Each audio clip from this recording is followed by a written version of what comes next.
কথায় আছে মা হতে গেলে নাকি মায়ের সাহায্য সম্পূর্ণভাবে দরকার হয়। সো হ্যালো এভরিওয়ান, কেমন আছো তোমরা সবাই? আমার আরও একটি নতুন ভিডিওতে তোমাদের অনেক স্বাগত। তো কথাটা কেন বললাম, এটা কিন্তু একদম বাস্তব কথা যে একটা মেয়ে যদি মা না থাকে তখন যে তার সমস্যাটা হয় মা হতে গেলে, সেটা সম্পূর্ণভাবে সেই মেয়েটাই বোঝে। আসলে একমাত্র পৃথিবীতে মেয়ের মাই থাকে যে মেয়ের কষ্টগুলো বোঝে। আর বিশেষ করে প্রেগনেন্সির সময় যে কষ্টগুলো থাকে সেটা মা ছাড়া আর কেউ বুঝবে না। হ্যাঁ, শাশুড়ি শ্বশুরবাড়ির লোক তারা শুধু সামনে দেখেই বলবে আহা ওহু করবে, কিন্তু ভেতরের যে কষ্টটা সে কিন্তু বুঝবে না। আর বুঝলেও অতটা পাত্তাও দেবে না। সেটা আমার বলে নয়, প্রত্যেকটা মেয়েরই গল্প যে শ্বশুরবাড়ির থেকেও তোমার শ্বশুর শাশুড়ির থেকেও নিজের মাটাই কিন্তু করে, কিন্তু সেই মাটাকে যখন দেখার সময় আসে, মানে যাদের যাদের ছেলে আছে তাদের তো আলাদা ব্যাপার, কিন্তু যাদের ছেলে নেই তারা একটা মাত্র কন্যা সন্তান, তাদের পক্ষে কিন্তু খুবই কষ্টকর। আসলে মারা বা তার বাবার বাড়ির লোক সেই মেয়েটির জন্য সমস্ত কিছুই করে, কিন্তু পরিপ্রেক্ষিতে সেই মেয়েটির কাছ থেকে তারা কোনো রকম আশা রাখতে পারবে না। এটাই কিন্তু শ্বশুরবাড়ির নিয়ম। আর সেটা আমি খুব ভালোভাবেই বুঝতে পারি। হ্যাঁ, এই কথাগুলো শুনলে হয়তো কারো খারাপ লাগবে, কেননা এই ভিডিওগুলো আমাদের আত্মীয়দের মধ্যে অনেকজনাই দেখবে, কিন্তু এটাই হয়। এটা আমার শাশুড়ির আমলেও হয়েছে, আমার আমলেও হবে, ভবিষ্যতে আমার যে ছেলের বউ হবে তাদেরও হতে পারে। চেষ্টা করবো যাতে না হয়, কিন্তু এটাই হয়ে আসছে। তো কেন যে তারা নিজেদের মতো করে মেনে নিতে পারে না সেটা আমিও বুঝি না। মেয়েদের এমনই কপাল যে মেয়ে তাকে জন্ম দেবে, যে মা তাকে খাওয়াবে পড়াবে, 18 থেকে 19টা বছর বড় করবে, বাচ্চা হতে এলে 7 মাস থেকে 5 মাস অবধি এখানেই থাকবে। বাচ্চার ছোট অবস্থাতে যত রকম সমস্যা আছে সব কিন্তু বাবার বাড়ির লোক করবে। তারপরে বাচ্চা যখন বড় হবে তখন যাবে শ্বশুরবাড়ি।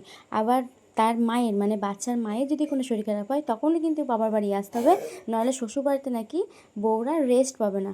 এই নিয়মটা কেন? যখন শ্বশুর শাশুড়ি বা স্বামীর যখন রোগ হবে বা কোনো কিছু হবে তখন কিন্তু সবাই আশা করবে যে বউ যেন তাকে মানে বউ যেন তাদের সেবা করে, কিন্তু যখন একটা বউর কোনো শরীর খারাপ হবে তখন সব সময় আশা করবে যেন বাবার বাড়ি চলে যায়। এটা কেন হয় আমি সেটাই বুঝতে পারি না।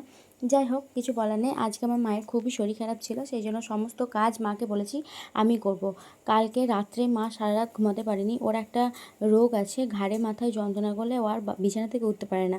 সেই ছোট্টবেলা থেকে দেখছি, যখন আমার বাবা মারা যায় তারপর থেকে কিন্তু ও ডাক্তার দেখায়নি, মানে আমার মা ডাক্তার দেখায়নি। আমাদের 4টে পেয়ে চালাতেই মায়ের হিমশিম খেয়ে যেত। আমাদের তো তাঁতের ব্যবসা, তাঁতের ব্যবসাতে অত ইনকাম হয় না, কিন্তু মা ওইটা ছাড়া আর কিছুই জানতো না। ওইটাও প্রথমে জানতো না, কিন্তু খুব কষ্ট করে ওটা শিখেছিল। তো ওইভাবেই তো আমরা বড় তো হয়ে গেছি, এখন ওটাই চলছে। তা ভেবেছিলাম যে একটা দিন আছি যখন মায়ের একটু হেল্প করব।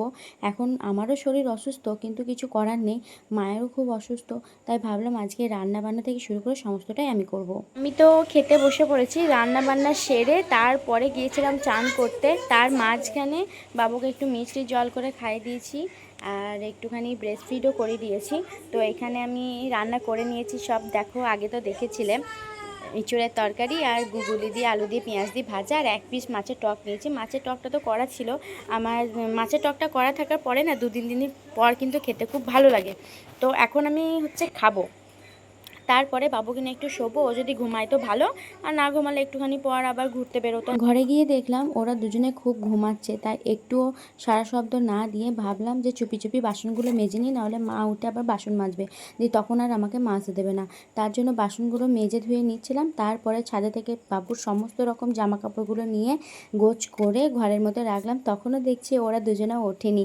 আসলে বাবু প্রত্যেক দিন তো দুপুরবেলা ঘুমায় না, কিন্তু মা আজকে ওকে ঘুম পাড়িয়ে দিয়েছে আর খুব ভালোভাবে ঘুমাচ্ছিল। সেই জন্য আমি দেখলাম ওদেরকে ডেকে লাভ নেই, যেহেতু মায়ের শরীর খারাপ তাই মা একটু ঘুমাক।